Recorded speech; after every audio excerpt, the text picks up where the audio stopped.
Interrogatório do réu Ivanilson Santos Souza. Boa tarde, tudo bem, senhor Ivanilson? Boa tarde. Senhor Ivanilson, meu nome é Milena, eu sou a juíza da causa aqui hoje. O senhor está na condição de réu, está sendo imputado ao senhor pela denúncia o delito do artigo 138 do Código Penal, incidindo a causa de aumento da pena prevista no artigo 141, inciso 2º, também do Código Penal. Eu tenho que te alertar que o senhor tem o direito ao silêncio, caso prefira ficar calado, é um direito do senhor, e eu não posso interpretar o seu silêncio para te prejudicar. Certo? No entanto, essa é a sua oportunidade de contar a sua versão dos fatos, porque é um meio de defesa do senhor. Tá entendendo? Sim. Agora, o senhor sabe por que está aqui, do que se trata os autos, né? São perguntas de prática que a gente tem que fazer só para confirmar que o senhor está ciente do que a audiência é hoje, certo? Sim. Antes de perguntar sobre os autos, eu quero saber, eu preciso perguntar de sua vida pessoal. O senhor é brasileiro, é isso? Brasileiro. É casado, vive em união estável? Casado. Casado. Sua esposa depende financeiramente do senhor? Uhum. Sim. Tem filhos menores? Ele depende financeiramente do senhor também? Uhum. O senhor, qual é a sua formação? Jornalista? Qual é a sua formação? Eu sou jornalista, eu sou um autodidata, na verdade. Eu trabalho na área jornalística e através disso. Certo. E a sua formação acadêmica? Não tenho formação acadêmica. Não, mas estudou até algum ensino médio? Uhum. Ensino médio? Concluí o médio. E o senhor trabalha profissionalmente com o quê? Como jornalista? Como jornalista, eu desenvolvo um trabalho independente, um trabalho em caráter humanitário. Para o sustento da minha família, Isso. eu trabalho como artista plástico. Temos um pequeno ateliê de móveis rústicos lá em Camaçari. O senhor já teve preso ou processado alguma vez sem ser por esse crime aqui? Isso aqui Já. está sendo analisado. Já? Mas qual era o tipo de delito? Foi no ano de 2007. Foi cárcere privado.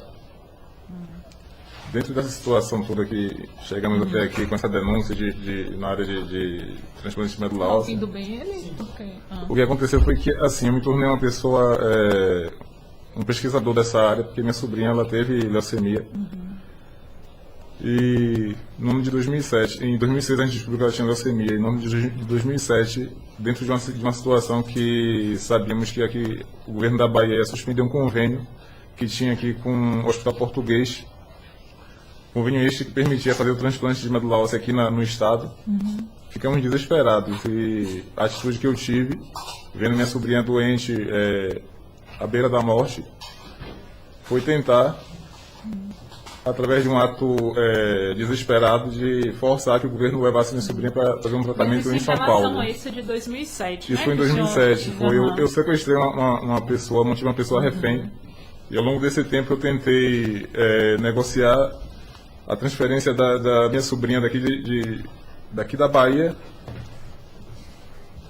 para o Sírio-Libanês de São Paulo. Então, assim, tudo que eu fiz como jornalista nasceu disso aí, entendeu? Agora, sobre essa situação aqui dos autos, o que é que o senhor teria a dizer? São verdadeiros os fatos, são falsos? Eu vou tentar fazer algumas perguntas e depois eu abro para o senhor falar o que o senhor entende Certo. devido para a sua defesa que tem relação com esses autos. Mas o senhor, de fato, publicou no site alguns comentários sobre o procurador da República, Leandro Bastos Nunes? Meritíssimo, o que aconteceu foi que, de fato, eu fiz essa publicação, mas foi baseado em um histórico de eu tentar expandir essa denunciar essa seríssima, que tem uma gravação de quase 1h30, hospedada até hoje no YouTube, de uma autoridade do governo federal envolvida em tráfico de células tronco-hematopoéticas, que é a medula óssea. Então, assim, dentro dessa situação que eu enviei para várias pessoas esse material, uma das pessoas foi o Dr. Leandro Bastos Nunes. E eu trouxe até esse material aqui, que de fato ele citou essa questão aqui de que o Ministério Público Federal disponibiliza na plataforma deles a denúncia. Eu tentei em várias oportunidades, eu tenho essa aqui como prova. Inclusive eu enviei para o próprio Dr. Leandro Bastos Nunes. Eu preenchia a denúncia tudo corretamente, quando eu tentava enviar, simplesmente a plataforma fazia isso aqui, ó, dava como erro. Então eu percebi que podia ter alguma atividade ilícita na plataforma, alguém alguém de repente... Mas deixa eu vou fazer as perguntas aqui, aí depois eu abro para o senhor explicar, caso eu não tenha perguntado algo. Também o defensor público ele poderá perguntar mais. Mas para eu manter a linha aqui da denúncia. Sobre essa questão, o senhor teria chamado ele de hipócrita prevaricador? Depois eu vou perguntar se é isso que o senhor pensa mesmo dele, se o que é que te levou a falar isso, mas eu estou perguntando necessariamente se o senhor reconhece como se partiu do senhor essas frases, entendeu? Mas depois eu vou perguntar sua motivação e tudo mais. O senhor chegou nessa postagem que o senhor fez essas afirmações de que seria um hipócrita prevaricador, procurador da República Leandro Bastos Nunes, uma piada aos direitos humanos da Bahia, com ilustração da foto do procurador. O senhor chegou a fazer? Confirma ou não confirma? Essas declarações foram publicadas no site genomabrasil.blogspot.com.br? Foram. O senhor... Aqui também tem um trecho que fala, que o senhor teria falado assim, na postagem. Quem é este moço feliz que se dá ao luxo de ir curtir um jogo de futebol enquanto milhares de crianças baianas portadoras de leucemia são assassinadas por conta dos crimes da máfia do transplante de medula óssea, mesmo tendo recebido via e-mail do mês a denúncia que lhe cabe, por imposição jurídica do cargo que exerce, investigar e denunciar o órgão competente. Quem é este hipócrita prevaricador que se cala para conservar a imagem do governo federal diante da persecução de uma verdadeira matança de crianças leucêmicas, apesar de termos enviado a este senhor elementos irrefutáveis de uma matança em curso contra crianças brasileiras, em especial baianas, ele nunca se manifestou. O senhor confirma ou não confirma que fez essa postagem? Confirma. O que é que lhe levou a fazer essa postagem? O que foi que aconteceu? O senhor, de fato, tinha encaminhado ou pensou que encaminhou uma denúncia para o MPF? Eu encaminhei, Meretícia, 11 e-mails para o doutor Leandro Bastos Nunes. Aqui são prints desses e-mails. E... conjuntamente, concomitantemente com esses e-mails que eu enviei para o doutor Leandro Bastos Nunes, eu enviei para o Tribunal Penal Internacional na Holanda, que, através do que eu pesquisei na área jurídica, do que estavam fazendo aqui no Brasil, nessa área de transplante de medula óssea, foi criada uma máfia para favorecer a rede privada e várias crianças estavam morrendo por falta de transplante, inclusive minha sobrinha Evelyn foi uma dessas crianças. Então, essa denúncia, eu descobri que o que estava sendo cometido aqui dentro do tribunal, dentro do Estatuto de Roma, era visto como um crime contra a humanidade. Então, assim, quando eu escrevi isso aí contra o doutor Bastos Nunes, foi baseado nisso aqui. Eu posso ver essa declaração? É curto. Mas se o senhor vai juntar, eu prefiro, se o senhor puder responder de forma mais espontânea. Mas que assim, entre os dias 30 de agosto e 10 de outubro de 2013, eu enviei exatos 11 e-mails denunciatórios contra a máfia do transplante de medula óssea ao Dr. Leandro Bastos Nunes, sendo que 3 e-mails foram enviados exclusivamente ao e-mail institucional do Dr. Leandro Bastos Nunes, do Ministério Público Federal. Os outros e-mails restantes enviei em conjunto com para diversas instituições nacionais e internacionais, com atuação em diversas áreas ligadas à defesa de direitos da pessoa humana e dos interesses de pacientes portadores de enfermidades cujo tratamento é passível de transplante de medula óssea.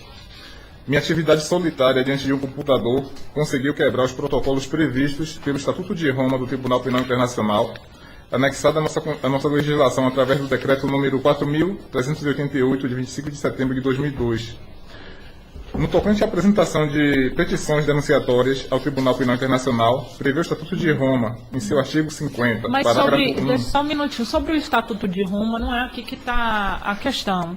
A questão aqui se refere à sua postagem em relação ao doutor Leandro. Mas aqui, perdão, aqui é para dar uma base de que não foi uma coisa no vácuo. Eu mandei, esse texto aqui, eu falo que eu mandei 8 e-mails para o Leandro Bastos Nunes e para o Tribunal Penal Internacional. Eu usei o mesmo material para enviar, entendeu? Então, o que aconteceu? Através desses e-mails, foi gerado esse protocolo aqui. O senhor acostou aos autos, tem esse protocolo nos autos. Então, foi baseado nisso. Se chegou à Holanda, a nossa denúncia chegou a ser protocolada. É um documento simples, mas, de acordo com o Estatuto de Roma, As denúncias apresentadas ao tribunal, elas têm que ser em um dos 6 idiomas, né, oficiais, e o português não é um desses idiomas. Então, assim, baseado nesse material, que eu consegui levar até o conhecimento de autoridades internacionais de que havia um crime aqui no Brasil, eu disse, se chegou, se o material foi o mesmo, subentende-se que o doutor Leandro recebeu, entendeu? Entendi. Aí o senhor, partindo desse pressuposto que o Eu acabei doutor escrevendo Leandro, isso. o senhor escreveu isso, mas o senhor retirou depois do site? Eu retirei porque o doutor Leandro, ele tem uma história aqui no Ministério Público Federal, que várias pessoas, não só que eu tive conhecimento através de pesquisa, mas várias pessoas da área jurídica que tiveram contato comigo e que são muito próximas a ele, me falou, não, isso aí, alguma coisa aconteceu de errado. Aí aconteceu, esses primeiros documentos que eu apresentei para a senhora, dessa questão da plataforma lá do Ministério Público Federal, que eu não consegui de jeito nenhum. Mas o senhor tentou ir pessoalmente no MPF ou ligou para o telefone institucional e disse que encaminhou e-mail para poder, antes de fazer essa postagem? Meritíssima.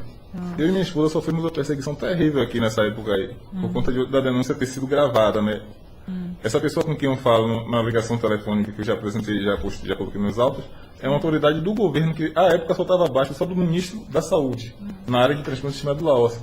Então eu e minha esposa fomos perseguidos, vários militantes políticos. Mas em razão dessa perseguição, o senhor preferiu não ligar para confirmar nem ir pessoalmente no MPF antes de fazer isso? Antes de fazer essa postagem? Mas, meritíssima, você não está entendendo. A coação que estávamos sofrendo foi tamanha que chegou, depois que eu recebi essa ligação no dia 10 de outubro, no dia 8 de outubro de 2013, nós ficamos foram 2 dias que ficamos sem poder sair de casa, porque a nossa casa estava cercada por pessoas, a paisana, entendeu? Claramente policiais e militantes envolvidos. Não foi uma, nem 2, nem 3 pessoas, foram várias pessoas que estavam nos cercando. Então o medo foi terrível. O senhor sabe o que significa prevaricador? Essa palavra? O que significa? É quando a pessoa deixa de faltar, quando a pessoa falta a sua obrigação, né? Ele deixa nesse caso aí, do doutor Leandro, de dar prosseguimento a essa investigação. E o senhor pegou foto dele do próprio Facebook? Foi o senhor que retirou a foto e postou com a foto dele? Foi, porque assim, na verdade, o doutor Leandro, eu tive conhecimento dele através de contatos que eu mantive com pessoas da área jurídica, né? Aqui do Brasil. Então, as pessoas falaram, não, o doutor Leandro é uma pessoa, pode mandar material para ele que ele vai se manifestar. Esse contato foi como? Foi por telefone? Foi pessoalmente? Qual contato? Com essas pessoas, que o senhor disse que teve contato com essas pessoas sobre o doutor Leandro e a função dele. Por isso que o senhor foi procurar no Facebook. Mas por que o senhor não pediu para essa pessoa intervir? Ou por que o senhor não foi antes? Quando a gente faz uma denúncia contra um órgão do governo e que envolve o ministro, na época o ministro Alexandre Padilha, ele foi um dos principais envolvidos nessa história toda aí. Então as pessoas passam a ver o denunciante como alguém não interessante de se associar, entendeu? Então, assim, eu sou conhecido através desse trabalho aí por pessoas aqui no Brasil e no exterior. Então, várias pessoas da área jurídica acabaram até me ajudando com alguns dados, entendeu? Hoje o senhor se arrepende de ter feito essa postagem? Eu me arrependo pela seguinte razão. Como se provou depois, eu até mandei para o doutor Leandro material, prints que mostravam que de fato havia algo de estranho acontecendo. Essa questão, particularmente, eu acho que aconteceu o seguinte: eu enviei o material para o doutor Leandro e hoje eu tenho consciência de que ele não recebeu esse material. Agora, por que eu tenho essa consciência? Porque antes de ter enviado para o doutor Leandro, essa foi uma das razões de eu ter procurado. Eu tentei, na plataforma do Ministério Público Federal, postar essa denúncia, entendeu? Eles dão uma opção lá, como eu mostrei nesses links. E, de forma alguma, esse material era carregado, preenchia tudo, como se deveria preencher, todos os campos. E na hora de enviar, aparecia a mensagem erro, né, no caso. Aí não... Tá bom, então. Passo a palavra ao Ministério Público Federal. Boa tarde, senhor Ivanilson. Boa tarde. Esses documentos que o senhor entregou aqui, esses prints aqui, o senhor está dizendo que tentou, antes de encaminhar o e-mail, o senhor tentou a plataforma do Do MPF na Ministério Público Bahia Federal foi. para fazer a mesma denúncia, é isso? Foi. Antes e depois. E quando o senhor não conseguiu, aí que o senhor resolveu encaminhar Procurar um e-mail direto para o doutor Leandro. Foi. O senhor não entrou em contato com o setor de protocolo da Procuradoria, não se dirigiu pessoalmente ao local. Por quê? Medo a represálias, porque assim, uma coisa é a gente mandar um material por e-mail, que você fica, entre aspas, você fica resguardado. Outra coisa é você comparecer a um local com material, sendo que a gente estava sendo vigiado, entendeu? Estavam sendo vigiados o tempo todo. Para você não ter uma ideia, ser um procurador. Dentro desse material todo aí, dentro dos autos que eu anexei, dos documentos que eu anexei aos autos, tem um episódio absurdo, que lá em Camaçari chegamos a procurar, eu e minha esposa, desesperados, procuramos o delegado na época, lá da cidade, né? Procuramos ele assim, para ele levar a gente até a Polícia Federal, né? Porque esse crime de tráfico de seres humanos, né? É federal. Então, assim, a gente procurou o delegado, conversamos com ele simplesmente não registrou, não quis nos ouvir. Ele disse: esse é o crime aí, você tem que ir na Polícia Federal. Eu disse: mas doutor, como é que a gente vai sair daqui? Estamos sendo... O senhor chegou a ser ouvido na Polícia Federal? Não. Eu cheguei a ligar lá para a Polícia Federal e tem, inclusive, até no YouTube essa gravação aqui. E tudo bem. E por que o senhor achou adequado ir na rede social e dizer, aludir para todo mundo que o Procurador da República seria prevaricador? Por que o senhor, já que o senhor recebeu, mandou um e-mail e não obteve resposta sobre o andamento e tal, por que o senhor não foi procurar primeiro com a Procuradoria da Bahia informações sobre o andamento, ao invés de ir logo na rede social e divulgar de forma assintosa, que inclusive colocando uma foto do Dr. Leandro dizendo que ele preferia assistir a um jogo de futebol enquanto crianças estavam morrendo, enfim. Por que o senhor não adotou a cautela de procurar a informação primeiro? Doutor, eu vou ser sincero, por favor, não se sinta ofendido, mas eu não confio muito em instituições. Quando eu procurei o Dr. Leandro Bastos Nunes, eu procurei porque pessoas me falaram do caráter dele, entendeu? E muitas vezes, assim, instituições, a gente vive uma sociedade democrática, nossas instituições são políticas. E o que a gente mais vê, infelizmente, dentro da nossa sociedade, são as instituições que deveriam estar nos resguardando como cidadãos, fazendo o contrário, sabe, nos ofendendo.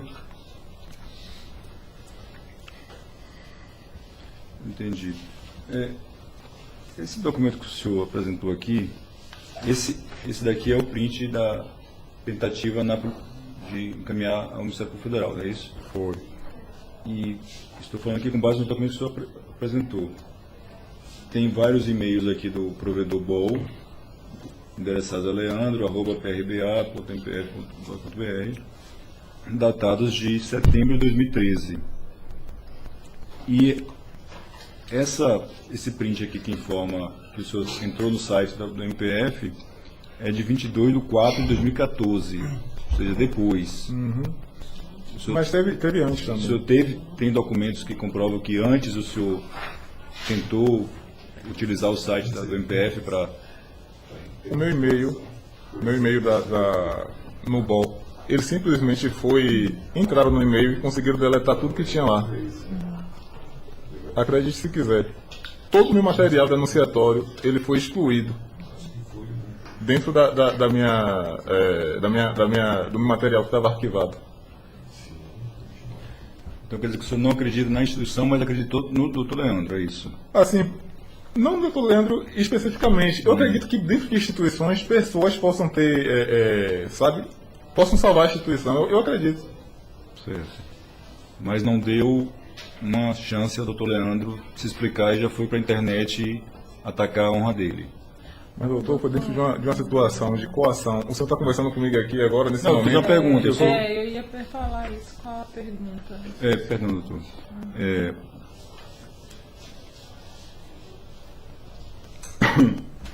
O senhor, doutor Leandro, aqui ouvido, ele disse que chegou a conversar com o senhor posteriormente, não é isso? O senhor confirma o teor da conversa que foi narrado aqui por ele? Conversamos, sim. De que houve esse esclarecimento sobre essa situação toda? O senhor confirma? Confirmo. E, doutor, eu vou repetir uma pergunta que a senhora fez, só para...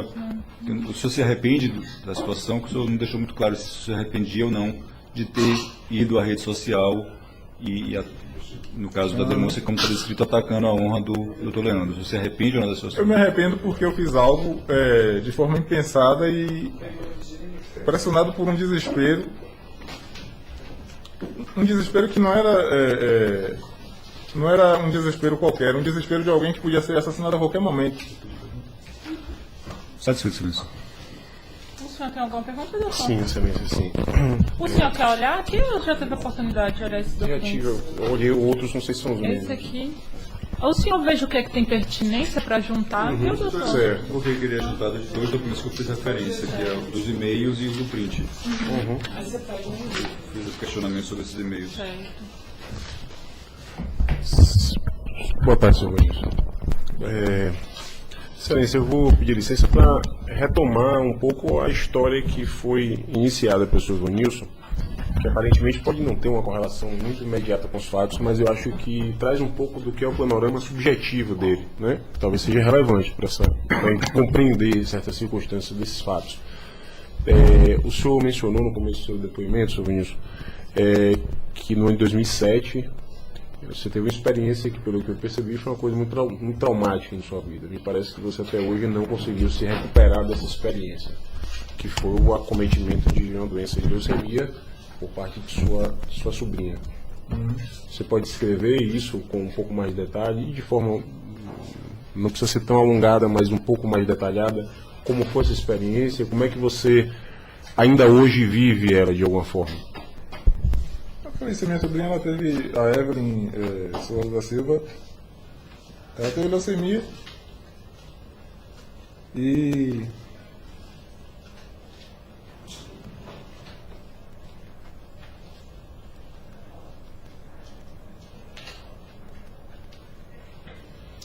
essa é uma realidade que até hoje o senhor não conseguiu ainda, vamos dizer assim, superar ela. Foi uma coisa que até hoje é traumática para você? Você entende como uma experiência que você não conseguiu superar até hoje? eu entendo que eu superei sim, porque lembrar de coisas dolorosas. Mas em que medida isso influencia nessas atitudes suas e nessas suas iniciativas em termos de buscar informações, esclarecimentos, questionar autoridades, buscar de alguma forma atender a uma vontade de busca relacionada a esse problema relacionado à medula óssea, à leucemia, pacientes que de alguma forma podem ser beneficiados por esse tipo de luta sua. Qual é a correlação que você pode estabelecer entre essa experiência que você teve e essas atitudes que você até hoje traz em sua vida? Olha, vou ser sincero, hoje na verdade eu me afastei dessa área de terapia celular, né, de transplante de medula óssea, pela seguinte razão.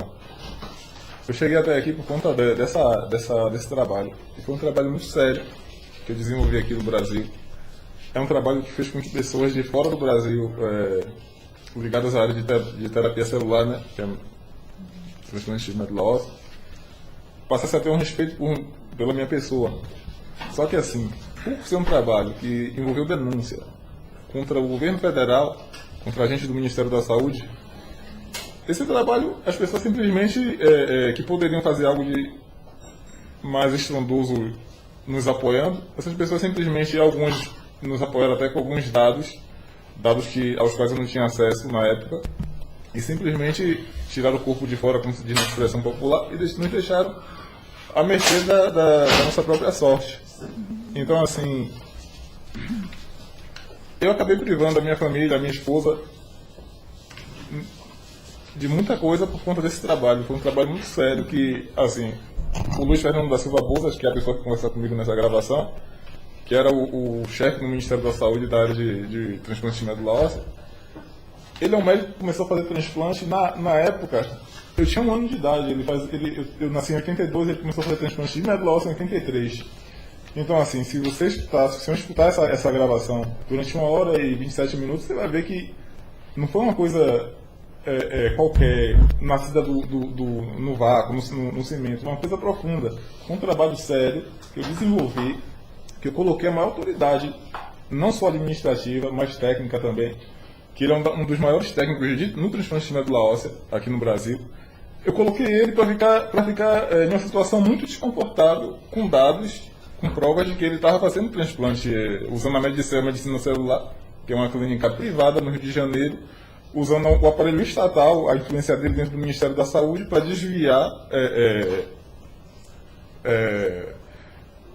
possíveis doações de medula óssea, né, para a rede pública, ele favorecendo pacientes da rede privada. Então, assim, dentro desse trabalho aí, foi um trabalho sério, mas que, infelizmente, percebemos que até as próprias pessoas, pacientes e familiares de alguns pacientes, passaram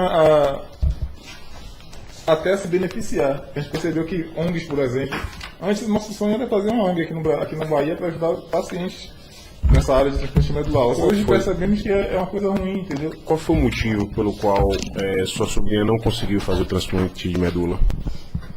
Olha, em 2007, a mudança de governo, né, que entrou o Jacques Wagner, ficou suspenso aqui não foi renovado, aliás, um convênio que o governo do estado tinha com o Hospital Português. Esse convênio dizia que o Hospital Português, que o transplante de medula óssea ia ser feito pelo governo do estado e o pós-transplante ia ser feito no Hospital Português, entendeu? Por razões políticas, esse convênio não foi renovado, por conta do governo que entrou foi uma outra... Mas sua sobrinha chegou a falecer? A minha sobrinha veio a falecer. Quanto tempo depois? Pouco mais de 1 ano depois.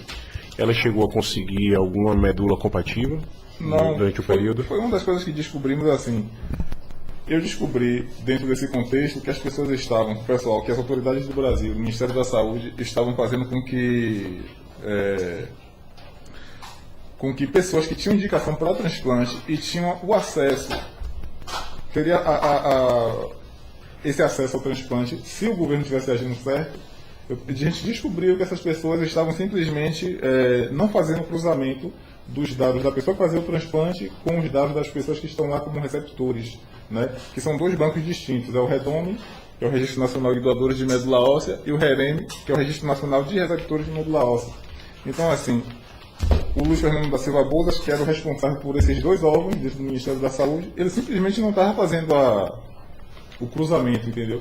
De pessoas da rede pública. Mas já na rede privada existia o beneficiamento por conta de dinheiro. E você acha que isso pode ter, essa situação que você considerou como uma situação irregular, ou até mesmo possivelmente ilícita, enfim, ou de negligência por parte das autoridades, você considerou que ela pode ter prejudicado o desfecho do tratamento possível de sua sobrinha? Com certeza. Assim, na época a gente pensou apenas que a Evelyn não tinha encontrado o doador por conta da desculpa que eles usam até hoje, em grande parte, assim, porque a questão do transplante, ele é submetido, o transplante de medula óssea, ele é submetido a algumas condições genéticas, no caso, que torna difícil, né, uma pessoa que está precisando de uma medula óssea achar um doador compatível. Eles batiam muito nessa tecla de que não havia doador compatível, não só para a Evelyn, mas para muitas outras crianças, outras pessoas que precisam do transplante. Só que descobrimos, uma vez que o banco, o REDOME, hoje ele tem mais de 3 milhões de doadores cadastrados. O transplante de medula óssea ele não é feito como era feito antigamente, nos primórdios do transplante, com 100% de compatibilidade que era exigido, quase 100% de compatibilidade entre o doador e o receptor. Então hoje pode fazer transplante de medula óssea com compatibilidade de 85%, 70%, até 50% é possível na questão de transplante haploidêntico, no caso, né? Então, assim, a gente descobriu que a Evelyn, não só a Evelyn, mas tantas outras crianças, elas foram prejudicadas por conta desse esquema, entendeu? não havia então uma avaliação correta e contínua sobre a questão da compatibilidade e da existência dos doadores através do cruzamento dos bancos de dados. É isso, porque assim, entenda, o Luiz Fernando da Silva Bolsas, ele abriu uma clínica privada para processamento de células tronco hematopoéticas. O processamento de células tronco hematopoéticas consiste na preparação da bolsa entre aspas, de medula óssea que chega até o técnico para ele fazer uma seleção das melhores células que podem ser infundidas no doador, ou no receptor, no caso. Entendeu? Então a gente descobriu que o Luiz Fernando da Silva Bolsas estava desviando E isso fazia parte do processo de transplante de medula? Todo Para transplante. pacientes com leucemia? Aham, Essa clínica, então, entrava numa interface de atuação para pacientes de transplante. Candidatos a transplante. Se Não só houvesse uma leucemia, na verdade, são compatibilidade, várias doenças que essas são- células eram utilizadas como um método para poder viabilizar esse transplante? Assim, é porque é uma. Mas a denúncia o senhor também apresentou aqui por Chegou. escrito, o teor da denúncia, Perfeito, entendeu, doutor? claro, Porque o eu acho que foi interrogatório, o suficiente, senhor já, claro. já trouxe Sim, o motivo dele, sim, a motivação, claro, porque se perfeito, for claro. pra... Eu só vou fazer uma última pra pergunta, lembrar- senhores. Pode Uma não, última pode pergunta. O senhor considera que a sua atitude que foi narrada aqui na denúncia partiu de uma leitura equivocada do seu contexto? Em relação Fático, ao Dr. Leandro, em relação ao Dr. eu acho Leandro, sim, O senhor só agiu dessa forma porque internamente e externamente você teve uma leitura equivocada sobre o seu contexto fático? Se você tivesse tido uma leitura correta dessa realidade, você teria agido dessa maneira que você agiu? Não, com certeza não, porque uma coisa é você estar com a mente tranquila e você faz julgamentos estando com a mente tranquila, você está na paz. Outra coisa é você estar envolvido numa situação dessa que eu acabei me envolvendo. Fui cavando, quando eu vi já estava dentro de um buraco, entendeu? Foi o que aconteceu. O senhor buscou se retratar com o doutor Leandro? Eu escrevi uma carta aberta para o Dr. Leandro e o procurei através do Facebook, a gente conversou, entendeu? Então, assim, eu tenho plena consciência de que eu me equivoquei nessa situação. Entendeu? Você chegou a se desculpar diretamente? Me desculpei. Você tem algum tipo de ressentimento, de mágoa, enxerga alguma relação conflituosa entre o senhor e o Dr. Leandro hoje, atualmente? Não, nenhum. O senhor tendo interesse ou achando conveniente, o senhor já tem hoje conhecimento da maneira como o senhor se deve dirigir ao Ministério Público Federal para apresentar alguma representação, algum tipo de solicitação para investigações? Eu tenho conhecimento e é um conhecimento que eu nunca usarei, porque depois desse problema todo, dessa história toda, eu simplesmente... se afastar dessas... Eu me afastei, eu não quero mais...